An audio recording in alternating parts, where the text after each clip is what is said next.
Ahora vamos a ver un poquito. Vamos a hablar un poquito de historia. ¿Qué pasó? Se apagó el micrófono. ¿Qué fue? Me le pregunto. Y si tiene el otro, mejor. No me gusta estar así como que aquí parado. Ahí vamos, denos un minutito.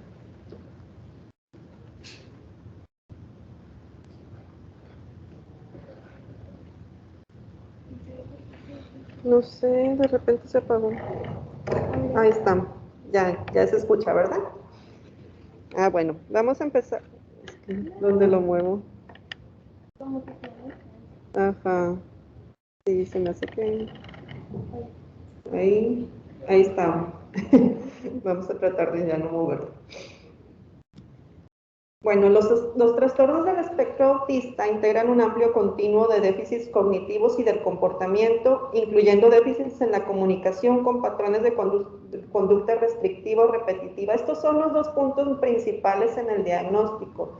Los déficits de la comunicación, que ahorita los vamos a analizar un poco más a fondo, cuáles son estos déficits que podemos encontrar en estos pacientes, y las conductas restrictivas o repetitivas, que son los puntos que más conocemos de este trastorno, ¿verdad? Cómo son un poco ritualistas y de intereses restringidos este tipo de personas. Entonces, son las dos características principales que tiene el trastorno del espectro autista, pero ahorita vamos a ver que puede haber otros acompañantes u otros síntomas o formas de presentación de estos dos síntomas, ¿verdad? Vamos a empezar con un poquito de historia. Hablando específicamente del doctor Kanner, él inicialmente refirió un cuadro que creía relacionado a psicosis o esquizofrenia infantil, así es como se le conocía en aquellos tiempos este tipo de cuadros.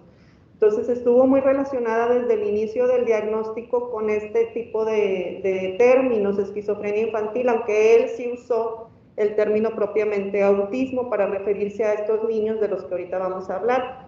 Sus criterios diagnósticos esenciales eran indiferencia social y rutinas repetitivas observables en los primeros 2 años de vida. También describió alteraciones en el lenguaje o hasta el mutismo. Estos niños no hablaban bien en su mayoría, los niños que describió el doctor Kanner. ¿Qué pasó con el doctor Kanner? Pues describió muy bien este cuadro, identificó pacientes, sin embargo su visión un poquito, pues podemos decir que era dada por los tiempos que él vivió alrededor de los 40, 50, en los que la visión psicoanalítica era lo que predominaba. Él sugirió o expresó que parte del problema podría ser una educación o un apego distante de los padres, lo cual fue muy controvertido en años posteriores, y pues ya sabemos que esa visión pues está totalmente errónea, ¿verdad? No tiene nada que ver aquí la crianza, ni mucho menos. Entonces eso fue un poquito controvertido con los trabajos del doctor Kanner, sin embargo sí se le considera el primero que usó el término autismo y describió bien el cuadro hasta lo que tenemos de su bibliografía, ¿verdad? Básicamente los criterios siguen siendo muy similares en este momento, ¿verdad?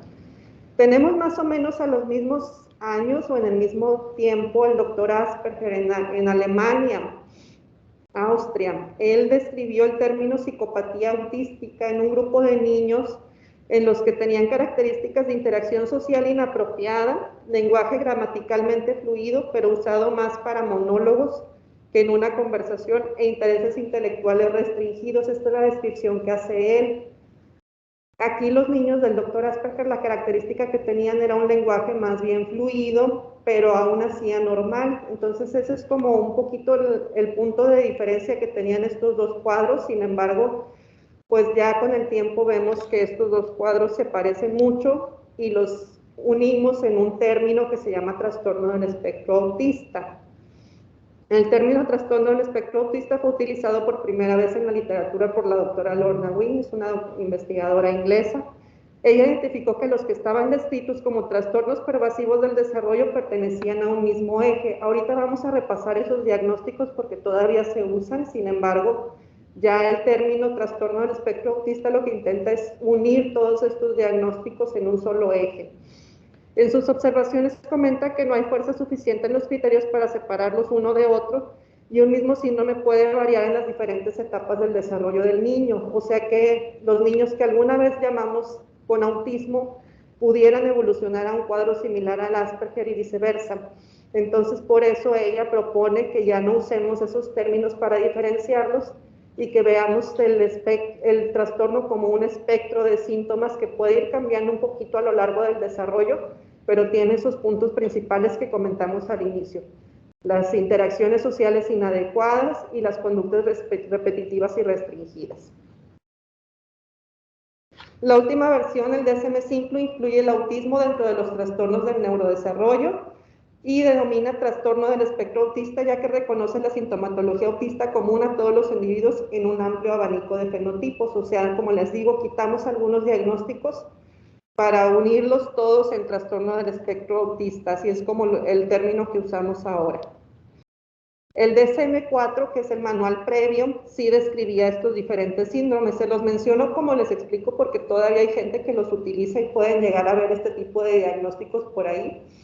Todavía hay quienes usan síndrome de Rett existe, se quitó porque ahora sabemos que es un trastorno genético bien identificado, una mutación, entonces ya no está dentro del DSM-5. El trastorno desintegrativo de la infancia, el síndrome de Asperger y el trastorno generalizado del desarrollo no especificado ahora se integran dentro del trastorno del espectro autista. ¿Por qué? Por lo que les explico ahorita, que no se ha visto que hubiera una diferencia muy significativa entre uno y otro de estos diagnósticos y que el mismo niño podía variar un poquito entre un diagnóstico en diferentes etapas de su vida, en diferentes de estos términos. Entonces se decidió que el trastorno del espectro autista explicaba mejor este tipo de alteraciones. ¿Qué pasa con el CIE-10? Pues todavía tenemos la clasificación previa, sin embargo se espera que para ya el próximo año, el 2022, se integre lo que es el diagnóstico de trastorno del espectro del autismo también en este manual y podamos utilizarlo ya de forma generalizada, ¿verdad? ¿Cuáles son los criterios diagnósticos? Los que nos menciona el DSM-5, vamos a repasar uno por uno.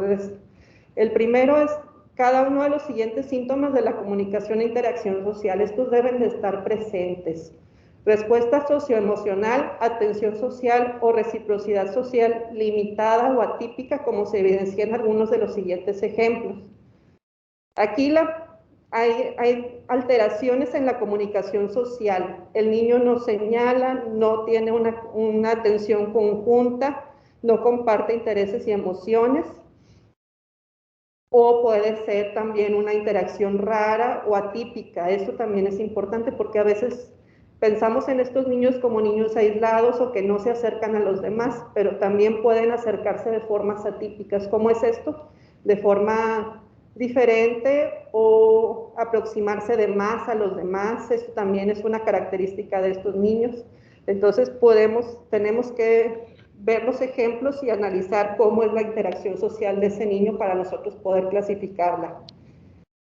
También hay déficits en la comunicación social no verbal evidenciado por alguno de los siguientes ejemplos: falta o integración restringida de conducta verbal y no verbal, uso atípico del contacto visual, eso es muy común y muy típico de estos niños, alejarse de otros en contextos sociales, dificultad entendiendo y usando la comunicación no verbal limitada, o sea, el uso de gestos comunicativos se puede ver afectado, sobre todo en los niños. Ahorita vamos a ver como ya ejemplos de los síntomas, pero por ejemplo el señalar, el decir que sí, que no con la cabeza, el aplaudir, el mandar besitos de parte del niño, hacerlo de forma espontánea, es una de las características que tiene la comunicación social en formas tempranas, y si el niño no lo está haciendo de forma espontánea, pues es una alteración.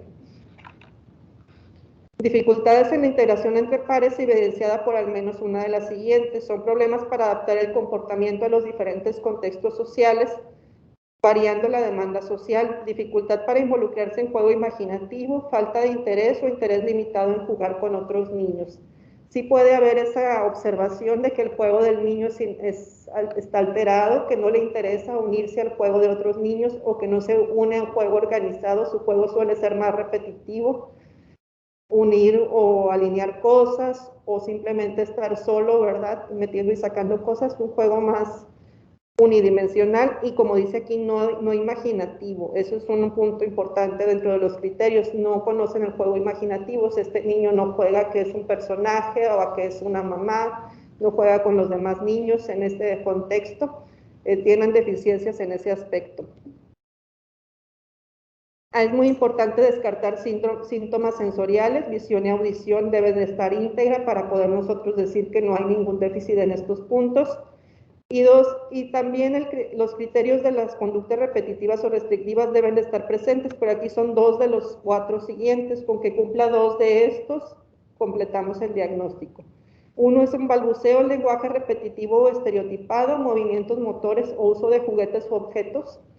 El mantenimiento de rutinas rígidas o con excesiva resistencia al cambio, demanda siempre lo mismo, muestra rechazo a los cambios, el uso ritualista de frases estereotipadas, comportamientos no verbales también estereotipados, todo eso puede ser un criterio. Intereses altamente inusuales, circunscritos o específicos que se manifiestan como una fijación atípica extrema de un tema, o respuestas atípicas a estímulos sensitivos. Aquí puede ser hiper o hiposensorial. Es muy importante. Los trastornos del procesamiento sensorial pueden ser uno de los síntomas que principalmente vemos en estos niños, y puede ser que necesiten un estímulo muy fuerte para sentir, como estar olfateando constantemente cosas, probar las cosas constantemente, o por el contrario, que sientan hiposensibilidad, o sea, no sienten mucho el dolor, hay sensaciones que no sienten o que no les afectan. Entonces puede ser de los dos lados, y es muy importante preguntar siempre este tipo de síntomas, ya que sí es muy frecuente en estos niños.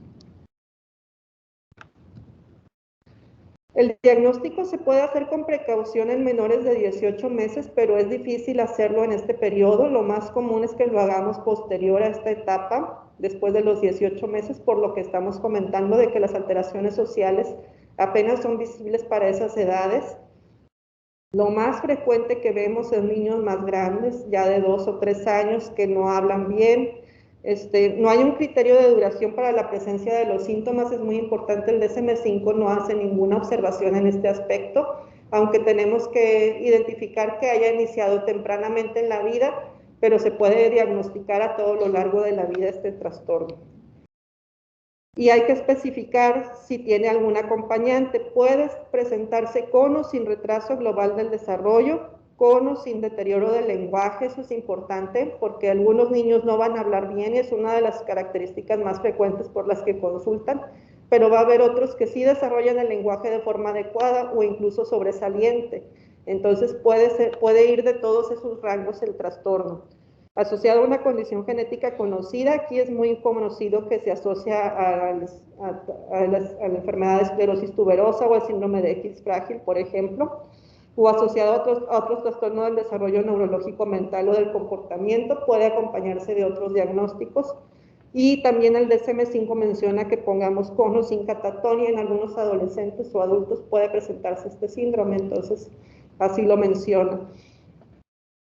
Entonces, un ejemplo de un diagnóstico completo sería un trastorno del espectro autista con un desarrollo global no apropiado para la edad, en este caso un desarrollo global bajo, limitado uso del lenguaje verbal expresivo, lenguaje comprensivo apropiado, asociado a trastorno por déficit de atención e hiperactividad y no asociado a catatonia. Todos esos especificadores vienen en el DSM-5 y así es como tendríamos que describir a nuestro paciente. Esto es un ejemplo. Obviamente puede acompañarse de otros diagnósticos, como les explicaba ahorita, ¿verdad? Y también el DSM-5 nos pide que especifiquemos según el nivel de gravedad. Esto es un poquito controversial ya ahorita que se ha estado utilizando el DSM-5, porque no nos gusta clasificar a los niños mucho, ¿verdad? No existe como que un poco autista o el mucho autista. Entonces para los papás se está volviendo un poquito importante ese detalle pero es poco, ¿verdad? Es un nivel leve.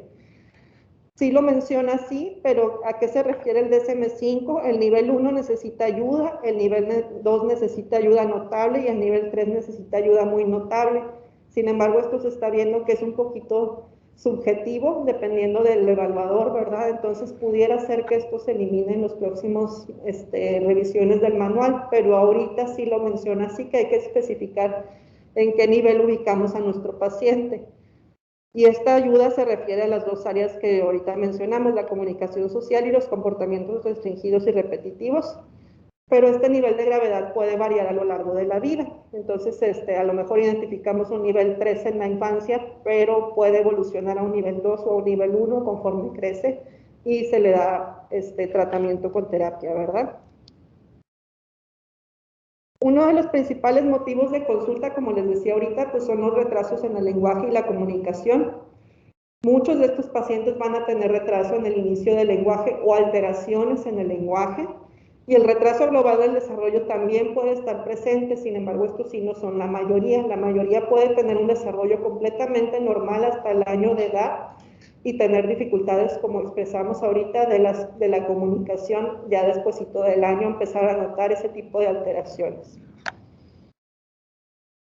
Hay una amplia variabilidad en la trayectoria de los síntomas de un paciente a otro. Ambos criterios, los de comunicación social y patrones restrictivos, pueden aparecer entre los 12 y 36 meses de edad. Lo que les comentaba ahorita, lo más frecuente es que los síntomas los empecemos a ver en estas etapas, porque es cuando el niño tendría que empezar a tener una mejor interacción con nosotros. Aunque algunos signos pudieran verse más tempranamente, es difícil establecer el diagnóstico y asegurar que ese niño va a tener un trastorno del espectro autista antes de estas edades que estamos comentando. Algunos pacientes muestran regresión o pérdida de habilidades comunicativas y de lenguaje. Eso también lo podemos llegar a ver. Siempre hay que preguntar a los papás si el niño empezó a hablar, en qué etapa lo hizo y si alguna vez perdió palabras que ya usaba. Esa es una característica que sí podemos ver en los niños con trastorno del espectro autista y que nos debe de llamar la atención. Estas son las banderas rojas del desarrollo de la comunicación social. Ya son ejemplos un poquito más claros de qué tienen que buscar ustedes en los pacientes, qué nos debe de llamar la atención si nos lo mencionan los papás y ser referido para una evaluación. Que no aparezcan vocalizaciones a los 6 meses. Para este momento se debe de tener una especie de comunicación recíproca con balbuceos, o sea, el niño responder a lo que nosotros le digamos, obviamente con balbuceo todavía. El que no haya balbuceo polisilábico para los 12 meses, para esta etapa ya tiene que decir sílabas, mamá, mamá, papá, pero lo importante también es que estas tienen que ser dirigidas con intención de comunicación, no solo pronunciadas, sino que tiene que ser buscando llamar a alguien o a algo. Que no haya gestos para los 12 meses, el apuntar es uno de los primeros gestos, y este debe usarse para pedir las cosas o mostrar algo. Estos niños no apuntan. Generalmente el apuntar se desarrolla tardíamente en los niños dentro del espectro del autismo. Entonces, para un niño de una edad de 1 año, alrededor de 1 año, la forma de pedir las cosas debe de ser señalando con su dedo índice, y si no lo hace, tenemos que tomar en cuenta que es una alteración. Que no pronuncie frases espontáneas, que estas no sean repetidas o aprendidas para los 24 meses u oraciones a los 36 meses. Es muy importante que ya tenga una conversación espontánea para estas etapas del desarrollo. A veces estos niños pronuncian frases aprendidas o frases completas de películas o repiten lo que dijimos, la ecolalia. Eso no califica como comunicación adecuada. Es muy importante verificar que el niño tenga una interacción espontánea para estas etapas. Y cualquier pérdida de habilidad social o comunicativa, lo que les decía ahorita, cualquier cosa que deje de hacer el niño y que ya hacía, es una bandera roja para que nosotros lo revisemos. ¿Cuáles son los factores de riesgo que conocemos? ¿O a qué niños hay que poner un poquito más de atención en su desarrollo y estar siempre al pendiente del desarrollo de la comunicación? Cuando tenemos un hermano mayor con el diagnóstico u otros familiares, se considera de origen genético, entonces sí hay una predisposición familiar a repetirlo o presentarlo dentro de las mismas familias. Entonces a veces es frecuente que tengan primos o tíos dentro del espectro. O preguntar por síntomas similares. A veces no tuvieron el diagnóstico como tal en la infancia, pero puede haber pacientes que tengan el diagnóstico tardíamente dentro de la familia. Ser varón se considera de mayor riesgo actualmente, aunque hay mucha discusión respecto a que tal vez no estamos identificando suficientemente a las mujeres y que estas están subdiagnosticadas más que no existir, pero pues ahorita se considera que la incidencia es mayor dentro de los varones. Tener retraso global del desarrollo puede ser un factor de riesgo. Tener retraso en la adquisición del lenguaje, un nacimiento pretérmino, ambos padres de edad avanzada puede ser un factor de riesgo. La exposición prenatal a valproato, o sea, durante el embarazo de la mamá. Síndromes genéticos como los que les mencionaba ahorita, como esclerosis tuberosa o síndrome de X frágil. Y también se ha identificado autoinmunidad en la madre, específicamente los anticuerpos tiroideos peroxidasa, aunque hay ya algunos otros reportes de otros trastornos autoinmunes que pueden aumentar la incidencia de trastorno del espectro autista en los hijos de estas mamás. ¿Qué hacemos nosotros para hacer una evaluación? Tenemos pruebas de screening, pruebas de tamizaje, que se recomienda la utilización de una herramienta de este tipo a los 18 a 24 meses de edad. Pues ahorita se recomienda a todos los niños hacer una evaluación de estas de screening.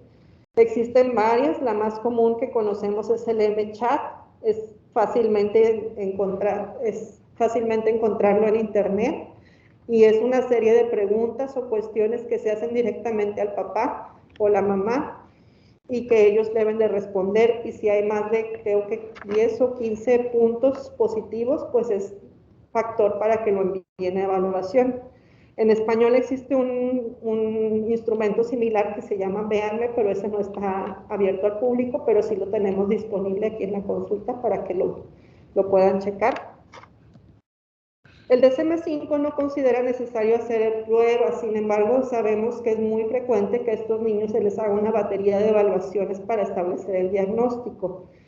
Aquí existen pruebas mexicanas que se han diseñado, existe la PDA y una que se llama CRIDI Entrevista, esas son de diseño mexicano, que son apropiadas para nuestra población y tienen el punto de, sobre todo la CRIDI Entrevista es gratuita para su uso, entonces tiene esa facilidad de aplicación en la consulta.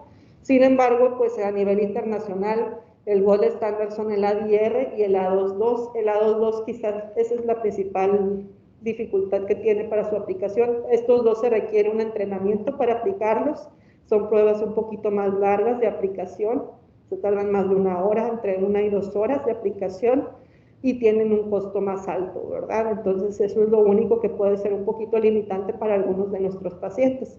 Sin embargo, pues ahorita se consideran el gold estándar para la evaluación de estos niños.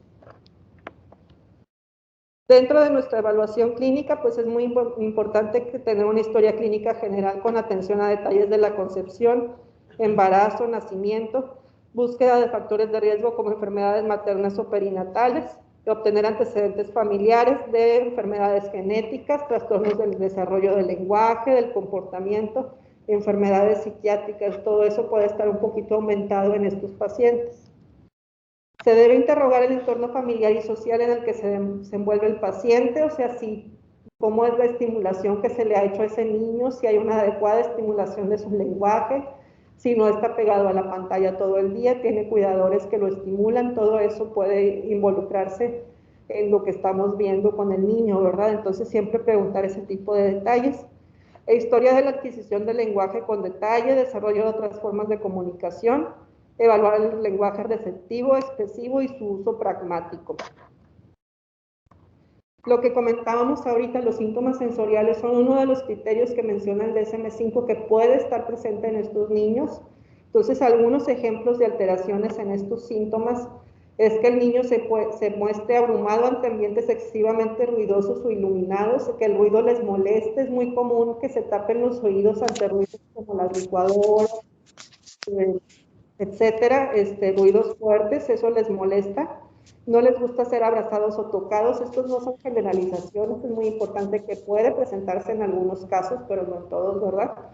Hay intolerancia a la ropa o etiquetas, les molesta o rechaza cortar hay temor a la regadera o al agua, específicamente a veces les molesta que les caiga el agua en la carita, eso es muy común también verlo. Frecuentemente la comida, hay dificultades con la comida. Estos niños típicamente se describen como muy restringidos en su dieta, no les gusta variar la comida y hay texturas que rechazan, entonces suelen tener dietas muy limitadas y caminan frecuentemente en puntas. Esto lo he visto más como una estereotipia.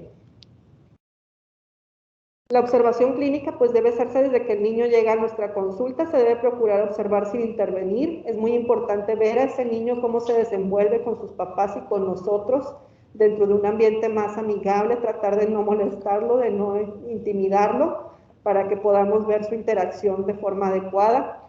Y toda observación conductual debe ubicarse en contexto cultural y social del niño, porque hay sociedades en las que los niños, por ejemplo, no se les permite mucho hablar con el adulto, o verlo a la cara, etcétera. Esas son ya situaciones muy especiales culturales que tenemos que tomar en cuenta según cómo estemos evaluando a ese niño, ¿verdad?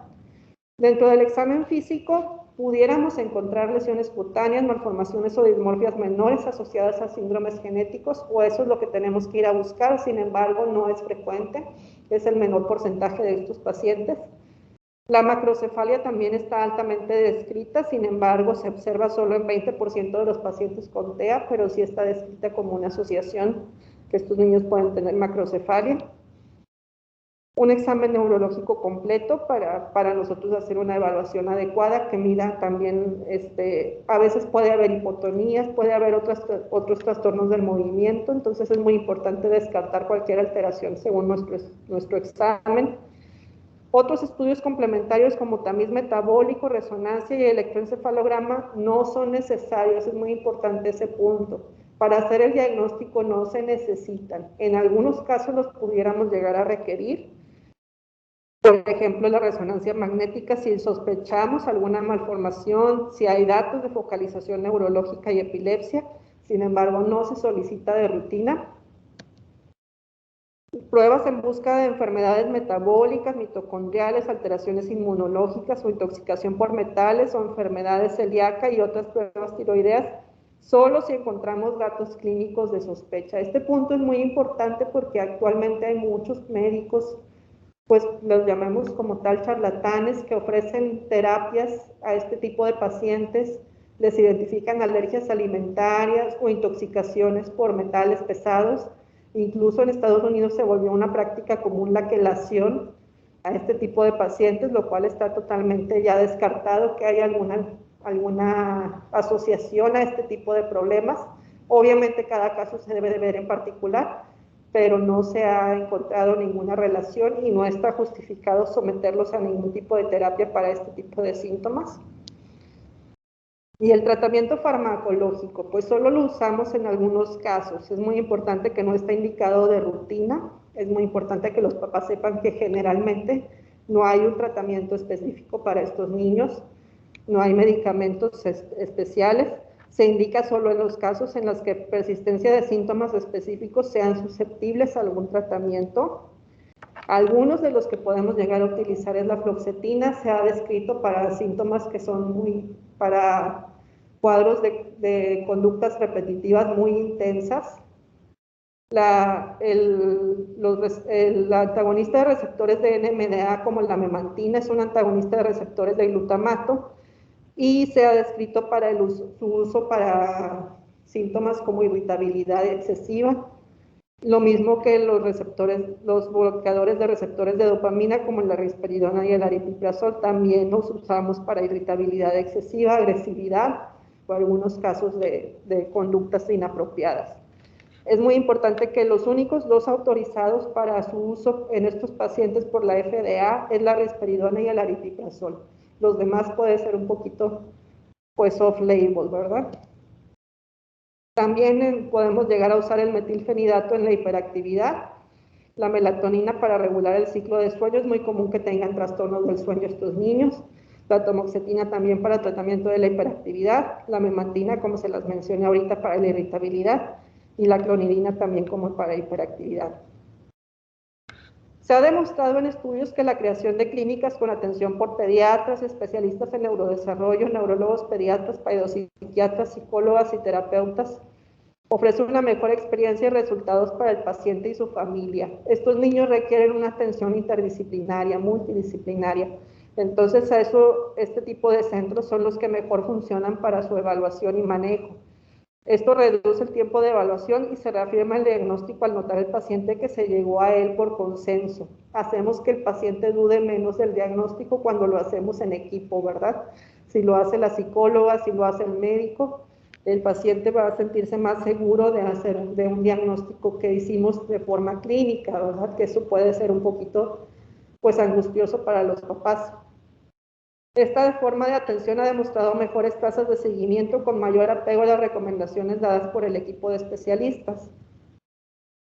¿Cuáles son las comorbilidades más comunes de estos pacientes? La discapacidad intelectual la podemos encontrar en 50% o menos de los pacientes con TEA, o sea, aquellos que tuvieron retraso global en el desarrollo pueden evolucionar a tener discapacidad intelectual, pero como ven, pues no es la mayoría, 50%, ¿verdad? La epilepsia hasta el 20% de los pacientes, con 2 picos de presentación, uno puede ser en la infancia temprana y el segundo en la adolescencia, no es tan frecuente, sin embargo sí la podemos ver como acompañante. Los trastornos del sueño sí son frecuentes, no tenemos una medida como tal, sin embargo sí describen mucho sueño interrumpido, retraso al inicio del sueño, en general disminución del tiempo de sueño y casi siempre sí tenemos que apoyar con algún tratamiento a estos niños que presentan alguna alteración del ciclo de sueño. Alteraciones en la motricidad pueden llegar a verse en la coordinación, en la planeación o incluso anormalidades en la marcha. A veces son hipotónicos un poquito estos niños, entonces también es importante revisarlos para poder descartar esta alteración y pueden necesitar terapias motrices. Los desórdenes metabólicos son más raros, pero también en dado caso que tengamos algún síntoma sospechoso, pues hay que hacer las pruebas necesarias para descartarlos. Las enfermedades gastrointestinales se consideran frecuentes en estos pacientes, principalmente reflujo, constipación o diarreas crónicas. Sin embargo, pues no se ha encontrado una causa directa o algo que nos lo explique, pero generalmente se les debe de dar tratamiento como cualquier otro paciente ante estos trastornos y referirlos con el gastropediatra, ¿verdad? Y las comorbilidades psiquiátricas son importantes en esta población. Vamos a encontrar en un alto porcentaje déficit de atención e hiperactividad. Ansiedad también es uno de los trastornos que más presentan estos niños. Es muy importante que esos pensamientos obsesivos intrusivos pues no son dados, o en la adolescencia sobre todo es cuando más se puede presentar este tipo de cuadros y a veces es necesario tratarlos con el psiquiatra como tal. Y los trastornos del estado de ánimo también se han descrito, trastornos como depresión o bipolar en pacientes con TEA, la incidencia va del 0 al 50%. En los adolescentes esta es una de las complicaciones más frecuentes, la depresión, entonces sí es muy importante que tengamos en cuenta que necesitan atención continua a lo largo de su vida para descartar este tipo de problemas. No sé si tengan alguna pregunta antes de que terminemos.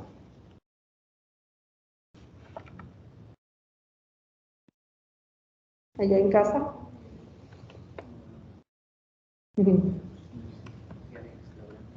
No creo, no sé.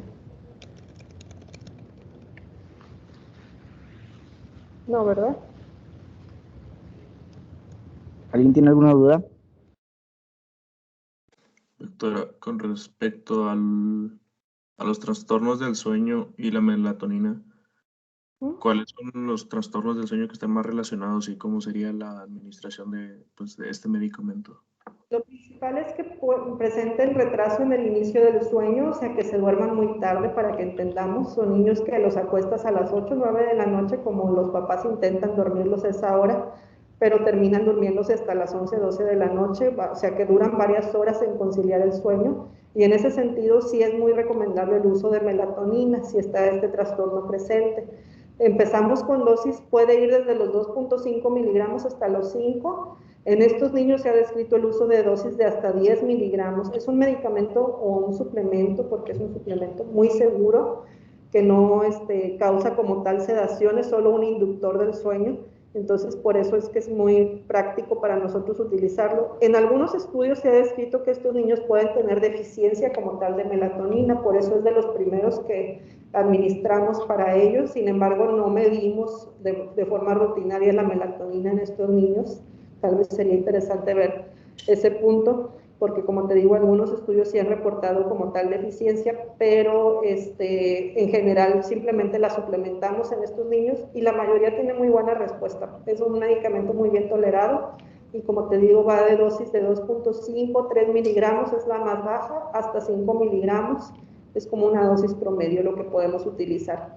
Y no corre riesgos de sedación profunda ni de ningún otro síntoma como con sedantes más ya propiamente el uso de sedantes como el ribotril, etcétera, ¿verdad? Entonces esto en la melatonina no tiene nada que ver con esto, sí responde muy bien.